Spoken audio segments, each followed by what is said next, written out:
22 августта Тышкы иштер министри Чыңгыз Айдарбеков Өзбекстандын Тышкы иштер министри Абдулазиз Камилов менен телефон аркылуу сүйлөштү. Сүйлөшүүнүн жүрүшүндө тараптар коңшу өлкөнүн спортчусунун видео кайрылуусун талкуулашты.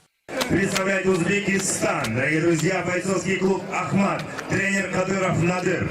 Встречаем Рузибоев Нурсултан!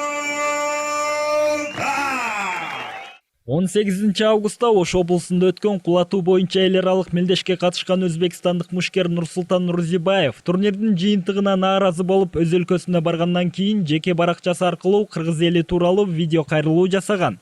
Улуттук ар намыска шек келтирди делген бул видео кайрылуу боюнча Ош облустук милициясы кылмыш жаза кодексинин 313 беренеси менен сотко чейинки өндүрүшкө алып иликтөөнү баштаган.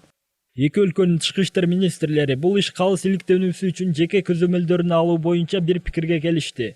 Кыргыз мушкери Дастанали Шаршеев Нурсултан Рузибаевди беттешүүгө чакырып макулдугун алды. Беттеш Москва шаарында өтөрү айтылууда.